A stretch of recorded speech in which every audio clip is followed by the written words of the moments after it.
હું ખાસ આ કાર્યક્રમ માટે અમદાવાદથી આવ્યો છું. તમે લોકો ખાસ મુંબઈથી આવ્યા છો. ઘણીવાર દૂરથી નજીક આવવું સહેલું છે, પણ નજીકથી પાસે આવવું બહુ અઘરું હોય છે. અને તમે પાસે નહીં, શ્વાસે શ્વાસે છો. એવા વિશ્વાસે આ વાત માંડી છે. જોકે આખો યુગ બદલાઈ ગયો છે. બહુ સાચી વાત કીધી તુષારભાઈએ કે હવે તો બધું આખું કલ્ચર જ બધાના ઘરમાં સરખો પ્રોબ્લેમ. મેં સોચ્યું, મેં વિચાર્યું, તમે થિંક કરો, ઇટ કરી લે, આની મજા છે. જોકે આ તો હમણાં આપણે પકડાયું, બાકી પહેલાંથી અત્યાર સુધી પત્ની પણ પતિને બેબી કે, પત્ની પણ પતિને બેબી કે, બંને એકબીજાને બેબી, આખી વાત જ ગેબી. તમે આ જે સમજો છો એ જ હું બોલું છું, પણ હું જે કહેવા માંગુ છું એ તમે સમજજો. કારણ કે આ ગુજરાતી ભાષાની આ મજા, આ પ્રોબ્લેમ છે જ નહીં. જેને લાગે છે એના માટે જુદી વાત છે. પહેલાં આપણે ત્યાં હતું, વાસણો, જૂના વાસણો ઉપર નામ લખવાની પ્રથા હતી. તમે જોજો, જર્મનના વાસણ પર નામ લખવાનો અવાજ જુદો આવે, સ્ટીલના વાસણ પર નામ લખવાનો અવાજ જુદો આવે, તાંબાના વાસણ પર નામ લખવાનો અવાજ જુદો આવે. કંસારા બજારમાંથી પસાર થાવ અને અવાજો તમને ઘેરી વળે, ટોળાની જેમ, મેળાની જેમ. પ્રસંગ હોય ઘરમાં અને અઠવાડિયા પહેલાં આખો 2-3 રિક્ષા ભરીને વાસણોનો ઓર્ડર આપ્યો હોય, નામ લખાઈને 2-3 દિવસ પછી એ વાસણો પાછા આવે. હવે તો એ વાસણો રહ્યા નથી. ઘરમાં વાસ્તુશાસ્ત્રની ના પાડી છે કે જૂના વાસણો, જૂની વસ્તુઓ ન રાખવી.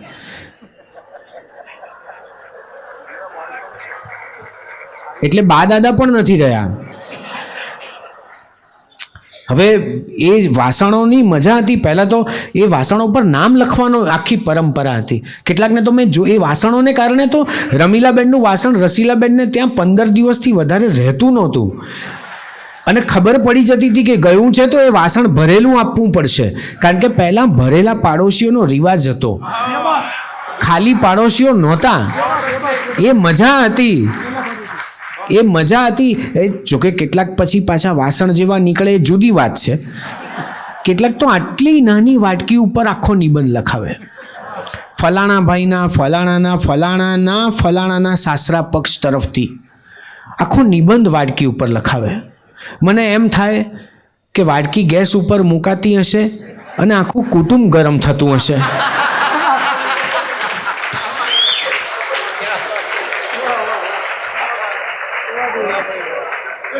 હવે તો આખી સંસ્કૃતિ જ ડિસ્પોઝેબલ થઈ ગઈ છે. અને ત્યારે આપણે આ સંસ્કૃતિને આ ભાષા સાથે, આ કવિતા સાથે, આ લય સાથે શ્વસીએ છીએ. અને શ્વસીએ છીએ ને ત્યારે આપણી ભાષાના એવા એક સમર્થ ગઝલકાર કવિ, એને આત્મસાત કરવાની આપણે બધા સાથે મળીને શરૂઆત કરીએ. ખૂબ તાળીઓના વિવેક સાથે. એમનો એક શેર મને બહુ ગમે છે અને આજે આમ તો મેં એ પરંપરા નથી તોડી, પણ છતાંય તોડી દઉં. કારણ કે કેટલીક વાર આપણે શરૂ કરવું, આપણે પૂરું કરવું જોઈએ અને એનો એ આનંદ છે. સપનું જ એક બચ્યું દિવસની તોડફોડમાં, અંતે નગર ઊંઘી ગયું અભિનેત્રીની સોડમાં. કવિશ્રી હેમેન શાહ.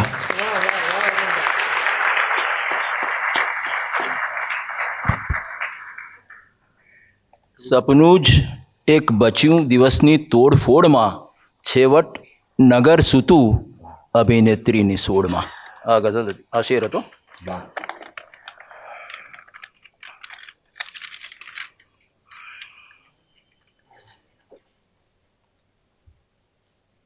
શ્વાસમાં ફૂલો લપેટી ના શક્યો, શ્વાસમાં ફૂલો લપેટી ના શક્યો, હું સુગંધોને સમેટી ના શક્યો, હું સુગંધોને સમેટી ના શક્યો. હાથ ફેલાવી ઉભાતા વૃક્ષ સૌ, હાથ ફેલાવી ઉભાતા વૃક્ષ સૌ. એણે હાથ ફેલાવ્યો, સારું થયું. હાથ ફેલાવી ઉભાતા વૃક્ષ સૌ, હું હતો ઠૂંઠો કે ભેટી ના શક્યો, હું હતો ઠૂંઠો કે ભેટી ના શક્યો. અશ્રુ એકાદ ખુશહાલનું રાખીએ.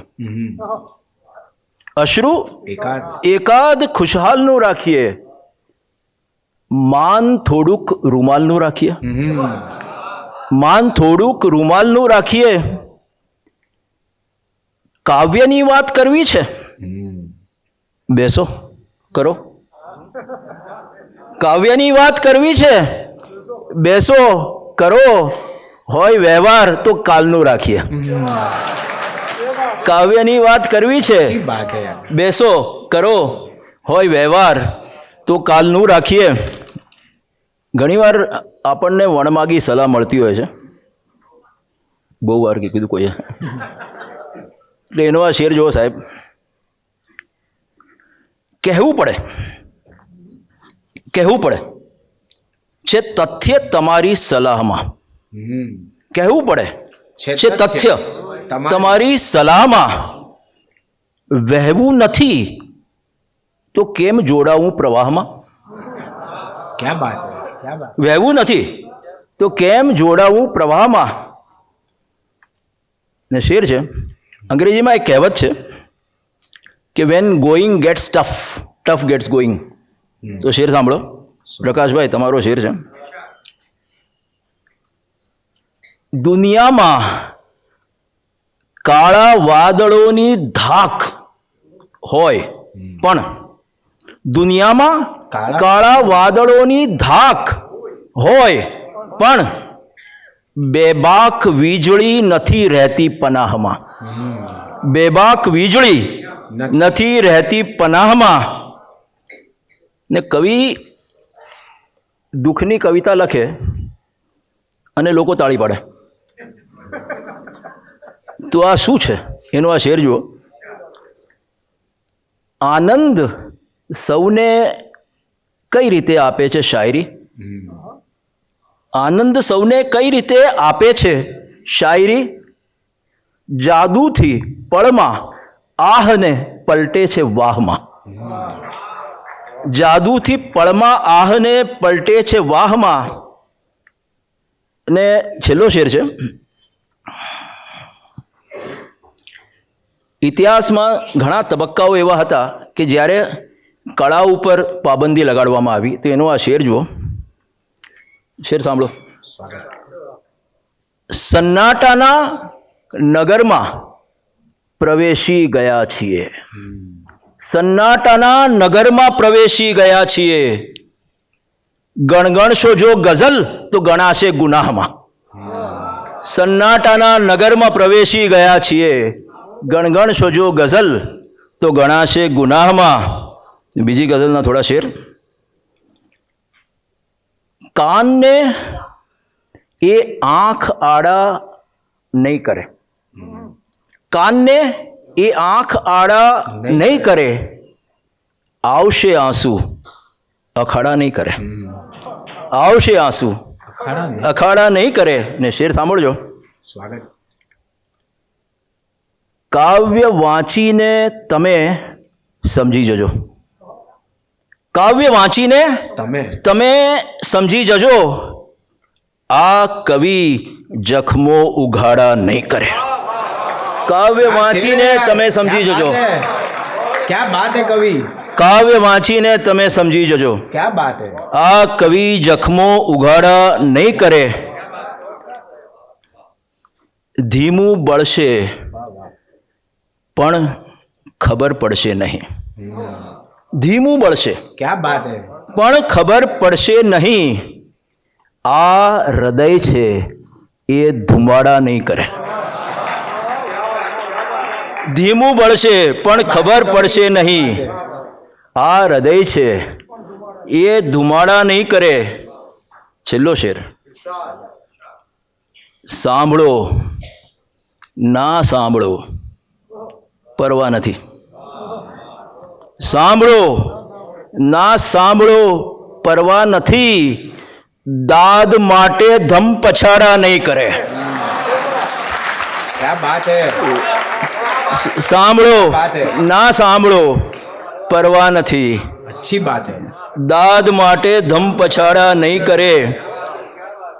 બીજી ગઝલના થોડાક શેર. અત્યારે તો શિયાળો છે પણ મતલબ ઉનાળાનો છે. રાહ વર્ષાની અને ઉકળાટ પણ ઓછો નથી. રાહ વર્ષાની અને ઉકળાટ પણ ઓછો નથી. સૂર્ય એવો તો નથી મોફાટ પણ ઓછો નથી. સૂર્ય એવો તો નથી મોફાટ પણ ઓછો નથી. એ શેર સાંભળજો. માણસોને સ્પષ્ટ પારખવા બહુ મુશ્કેલ છે. માણસોને સ્પષ્ટ પારખવા બહુ મુશ્કેલ છે. સાવ નકલી રત્નનો ચળકાટ પણ ઓછો નથી. સાવ નકલી રત્નનો ચળકાટ પણ ઓછો નથી.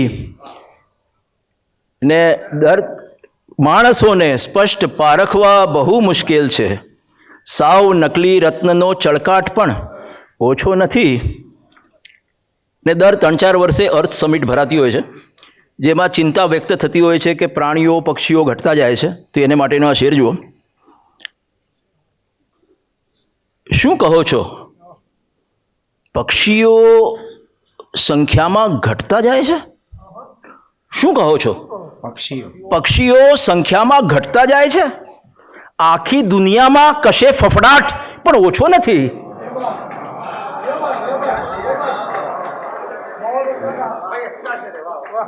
શું કહો છો? પક્ષીઓ સંખ્યામાં ઘટતા જાય છે? આખી દુનિયામાં કશે ફફડાટ પણ ઓછો નથી. ને છેલ્લો શેર જુઓ. તારી અંગત વેદનામાં વિશ્વને કંઈ રસ નથી. તારી અંગત વેદનામાં વિશ્વને કંઈ રસ નથી. બંધ કર વાજિંત્ર, અહીં ઘોંઘાટ પણ ઓછો નથી. તારી અંગત વેદનામાં વિશ્વને કંઈ રસ નથી. બંધ કર વાજિંત્ર, અહીં ઘોંઘાટ પણ ઓછો નથી. તારી અંગત વેદનામાં વિશ્વને કંઈ રસ નથી. બંધ કર વાજિંત્ર, અહીં ઘોંઘાટ પણ ઓછો નથી. ગઝલના થોડા શેર. મળશે આસાનીથી વૃક્ષનો જન્મ પણ, મળશે આસાનીથી વૃક્ષનો જન્મ પણ ફૂલને પામવા રાહ જોવી પડે. મળશે આસાનીથી વૃક્ષનો જન્મ પણ ફૂલને પામવા રાહ જોવી પડે. દરિયો થઈને વિતાવો ભલે આયખું, આભને આંબવા રાહ જોવી પડે. દરિયો થઈને વિતાવો ભલે આયખું, આભને આંબવા રાહ જોવી પડે. ભાગવતમાં શિશુપાલનો પ્રસંગ છે, જો તમને ખ્યાલ હશે. એનો શેર જુઓ. લાવાને ટીપા ટીપાથી ભેગો કરી ફાટતો છેવટે એક જ્વાળામુખી. લાવાને ટીપા ટીપાથી ભેગો કરી ફાટતો છેવટે એક જ્વાળામુખી. ક્ષણ મહાયુદ્ધની રોજ આવે નહીં, શંખને ફૂંકવા રાહ જોવી પડે. લાવાને ટીપા ટીપાથી ભેગો કરી ફાટતો છેવટે એક જ્વાળામુખી. ક્ષણ મહાયુદ્ધની રોજ આવે નહીં, શંખને ફૂંકવા રાહ જોવી પડે. કેટલી વાર જોઈશું પંખીઓ પારધીથી સતત બાણે ઘાયલ થતા. કેટલી વાર જોઈશું પંખીઓ પારધીથી સતત બાણે ઘાયલ થતા. કેટલી છટપટાહટ છે બાકી હજી, મંત્ર ઉચ્ચારવા રાહ જોવી પડે. કેટલી છટપટાહટ છે બાકી હજી, મંત્ર ઉચ્ચારવા રાહ જોવી પડે. ને છેલ્લો શેર. રામાયણમાં એક પ્રસંગ છે જ્યાં અહલ્યા નામની સ્ત્રી પથ્થર થઈ ગઈ છે. રામ એને અડે છે અને સજીવન થાય છે. શેર સાંભળો. હોય ભાષા બીજું શું કે બસ મૂળમાં માત્ર વર્ષોથી સ્થિર એક બારાખડી. હોય ભાષા બીજું શું કે બસ મૂળમાં માત્ર વર્ષોથી સ્થિર એક બારાખડી. રામ જાણે કદી સ્પર્શ કોનો થશે, કાવ્ય પંક્તિ થવા રાહ જોવી પડે. હોય ભાષા બીજું શું કે બસ મૂળમાં માત્ર વર્ષોથી સ્થિર એક બારાખડી. રામ જાણે કદી સ્પર્શ કોનો થશે, કાવ્ય પંક્તિ થવા રાહ જોવી પડે. આજકાલ તો અંકિત સુધરી ગયો છે. પહેલાં ઘણીવાર જીન્સ પહેરીને આવતો હતો અને પછી મારા જીન્સમાં કવિતા છે. હા, એટલે એ જ વાત કરું છું બોરે. એટલે પછી ખિસ્સામાંથી કાગળ કાઢે અને પછી કહે કે મારા જીન્સમાં કવિતા છે. એવી રીતે હું ઘણીવાર કહું છું કે હું કવિતાને બહુ નજીક છું, કે મારું ક્લિનિક ભારતીય વિદ્યા ભવનથી 3 મકાન છોડીને જ છે. એકવાર એવું થયું કે એક ભાઈ ક્લિનિકમાં આવ્યા અને મને પૂછે કે કવિ હેમેન શાહ તમે કે? મેં કીધું હા. પછી કહે કે એક કામ કરો ને, મને જરા સમજાવો કવિતા કઈ રીતે લખાય. મેં કહ્યું કે જો ભાઈ, હું અહીંયા પેશન્ટ જોવા માટે બેઠો છું, કવિતા વિશે સમજવું હોય તો રેખતાના કોઈ કાર્યક્રમમાં આવી જજે, પણ અહીંયા કેવી રીતે? તો કે એક કામ કરો, તમે પેશન્ટ જુઓ પછી શું કરો? તો કે પછી એને દવાનું પ્રિસ્ક્રિપ્શન લખી આપું. બરાબર છે સાહેબ, તમે મને કવિતાનું પ્રિસ્ક્રિપ્શન આપો. એટલે એને જે આપ્યું હવે હું તમને આપું છું. 1, લોહીની તપાસ કરી મૌલિક વિચારોનું પ્રમાણ કેટલું છે એ જાણી લેવું. 2, નિરાશાની 1 કેપ્સ્યુલ દિવસમાં 4 વાર લેવી. નિરાશા ન મળે તો ઉદાસી ચાલશે. દવા એ જ છે, માત્ર કંપની જુદી છે. अच्छी बात है. 3, સપનાની 2 ગોળી સૂતા પહેલા લેવી. 4, રોજ સવારે આંખમાં ઝાકળના ટીપા નાખવા. 5, દીવાનગીના ચશ્મા પહેરી કામે જવું. એ મેસર્સ મજનુ એન્ડ રાંઝાને ત્યાં મળશે. 6, પેટમાં બળતરા થતી હોય તો 1 પ્યાલો ઠંડુ મૃગજળ ધીરે ધીરે પીવું. 7, યાદ બહુ જલદ દવા છે, પણ ઓછી માત્રામાં અણધારી અસર બતાવી શકે, માટે ચાલુ કામકાજમાં ભેળવીને લેવી. क्या बात है यार. યાદ બહુ જલદ દવા છે, પણ ઓછી માત્રામાં અણધારી અસર બતાવી શકે, માટે ચાલુ કામકાજમાં ભેળવીને લેવી. 8, અઠવાડિયે 1 વાર એક્સપાયરી ડેટ પછીનું ઇશ્કનું ઇન્જેક્શન લેવું. અઠવાડિયે 1 વાર એક્સપાયરી ડેટ પછીનું ઇશ્કનું ઇન્જેક્શન લેવું. 9, આ અગત્યનું છે એટલે નીચે અંડરલાઈન કરી છે. શબ્દોની પરેજી રાખવી. क्या बात है, क्या बात है, क्या बात है. શબ્દોની પરેજી રાખવી. શબ્દો વધુ પડતા ફાંકવાથી કવિતાનું મૃત્યુ પણ થઈ શકે. क्या बात है. 10, બસ આટલી દવા કર્યા પછી પ્રતીક્ષાની 1 ટીકડી આયુષ્યભર ચાલુ રાખવી. આટલી દવા કર્યા પછી પ્રતીક્ષાની 1 ટીકડી આયુષ્યભર ચાલુ રાખવી. નીચે લખ્યું છે doctor Hemen Shah, unregistered poetry practitioner.